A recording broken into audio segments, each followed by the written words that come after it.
whispered nightmares. Isang magandang gabi, Boss Pau. Ako si Jacob.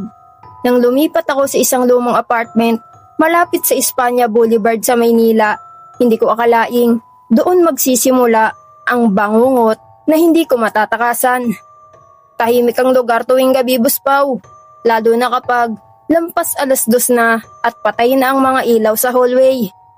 Sa unang linggo ko pa lang, madalas na akong magising ng eksaktong 3:00 na madaling araw. Boss Pau, gising ang isip ko pero hindi ko maigalaw ang katawan ko. May mabigat na nakadagan sa dibdib ko at hirap akong huminga. Sa gilid ng kama, may aninong mas maitim pa sa dilim ng kwarto. Unti-unti itong lumalapit habang mas bumibigat ang pakiramdam ko. Hindi ako makasigaw, Boss Pau. Hindi ako makapikit. Isang gabi ay naramdaman kong may umupo sa tabi ko at umuga ang kama. May malamig na hiningang dumampi sa mukha ko. Sa manipis na liwanag mula sa labas, nakita ko ang hugis ng ulo nito. Walang malinaw na mata. Parang malalim na hukay lang ang naroon. Nalaman ko kalaunan, Boss Pau, na may dating nangupahan sa kwarto ko na madalas ding bangungutin bago siya biglang hindi na nagising isang umaga. Simula noon, mas lalo akong natakot sa bawat pagpatay ko ng ilaw. Lumipat ako sa Diliman, Quezon City, Boss Pau. Umaasang matatapos na ang lahat. Pero kahit sa bagong kwarto ko, may mga gabi pa ring nagigising ako nang hindi makagalaw. Wala na ang malinaw na anyo ng anino. Pero naroon pa rin ang pakiramdam na may nakadagan sa akin. Hanggang ngayon, Boss Pau, tuwing sasapit ang 3:00 ng madaling araw, natatakot akong ipikit ang mga mata ko. Dahil baka sa pagdilat ko, muli ko na namang maramdaman ang bigat na hindi ko maipaliwanag at ang presensyang hindi ko kailanman nakita ng buo.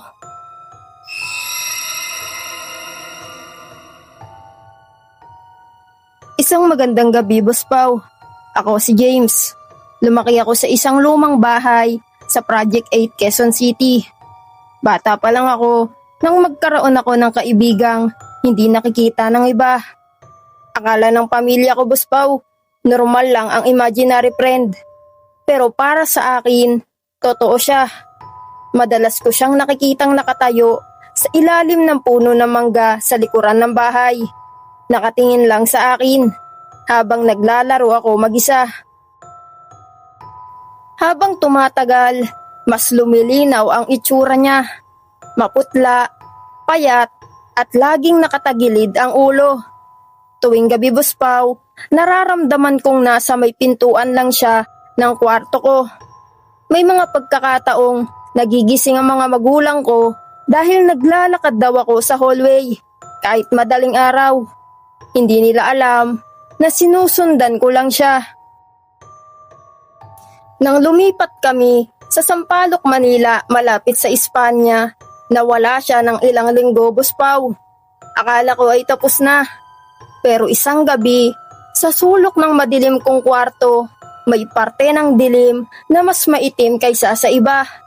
Unti-unti itong humugis hanggang maging pamilyar na anyo. Mas matangkad, mas mahaba ang mga braso.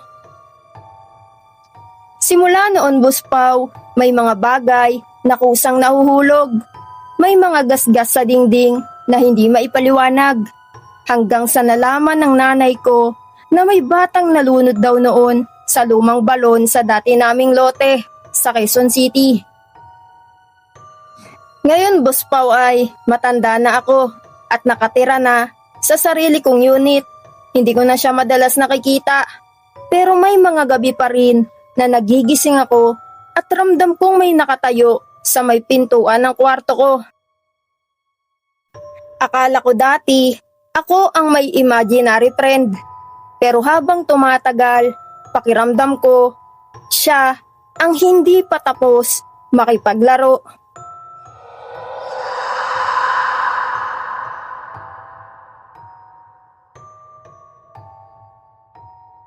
Isang magandang gabi, Boss Pao.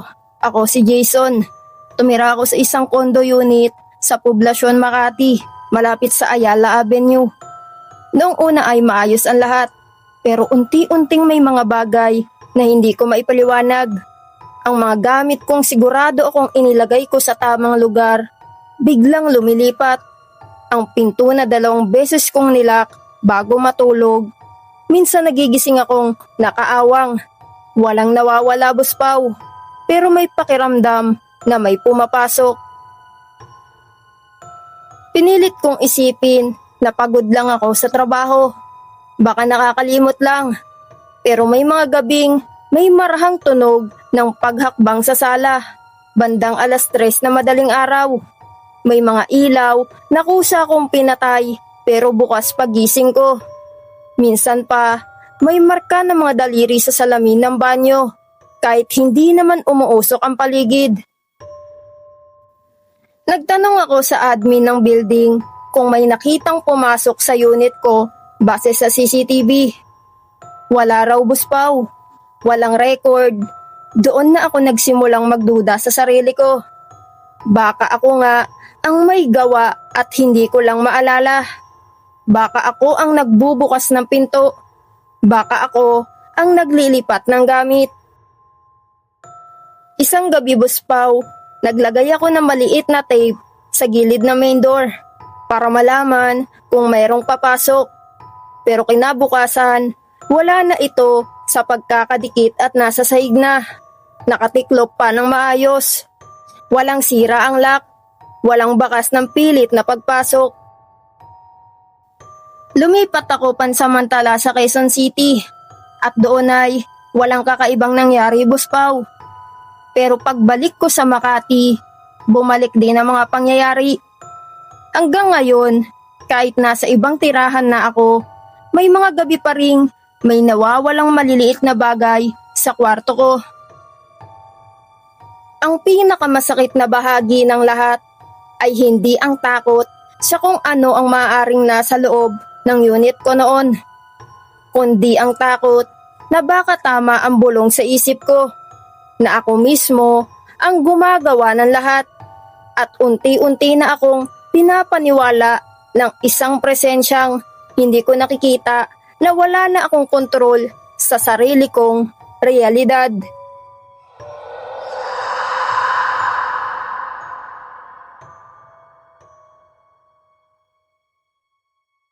Magandang gabi, Boss Pao.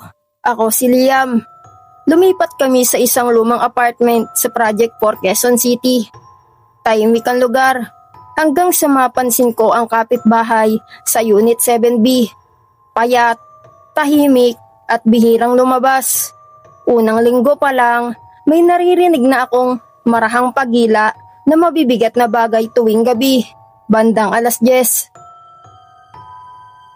Minsan, Boss Pao, nawawala ang pusa namin at may bakas ng putik papunta sa pintuan niya. Isang madaling araw, may paulit-ulit na pagkatok sa pader, mabagal at kontrolado.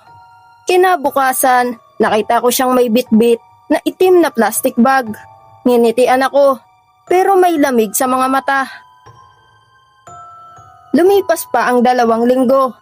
Bigla na lang siyang lumipat, Boss Pao, at makalipas ang ilang buwan, may nahukay na bangkay sa bakanting lote sa likuran ng apartment. Hindi pinangalanan, pero lahat ng nakatira roon ay nakakaalala sa tahimik at kakaibang kapitbahay ng Unit 7B. Hanggang ngayon, Boss Pao, tuwing may lilipat sa tabi ng unit ko, pinapatay ko ang ilaw bandang 10:00 ng gabi dahil hindi ko pa rin matanggal sa isip ko baka ang tahimik na kapitbahay ko noon ay hindi lang basta tao.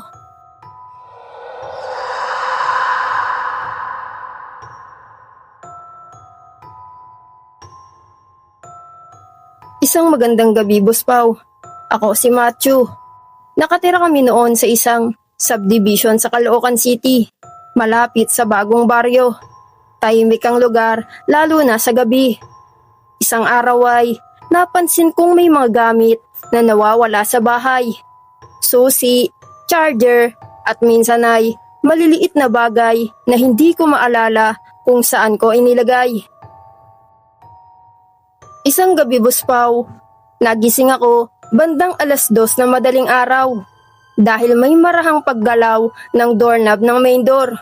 Sigurado akong nakalak iyon, Boss Pao. Pero sa mga sumunod na araw, napansin ko na may mga upuan na bahagyang naililipat at may bakas ng putik malapit sa hagdan. Naglagay ako ng maliit na tape sa pinto bilang palatandaan kung may magbubukas nito. Kinabukasan, wala na ang tape, Boss Pao, at nakatupi pa ito sa sahig. May mga gabi ring naririnig ko ang mabagal na yabag sa hallway kahit mag-isa lang ako sa bahay. Isang araw, Boss Pao, nakita ko ang bakas ng basang sapatos na papunta sa likuran ng bahay. Lumipat kami kalaunan sa Makati City. Pero kahit nasa bagong bahay na ako, may mga gabi pa ring pakiramdam ko ay may nakatayo sa gilid ng kama ko. Hanggang ngayon, hindi ko pa rin alam kung sino ang pumasok sa bahay namin noon o kung may taong naninirahan sa dilim habang tulog ako.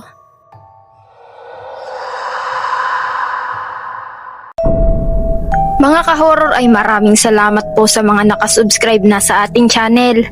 At sa mga hindi pa nakasubscribe ay subscribe ka na, ka-horror. Maraming salamat.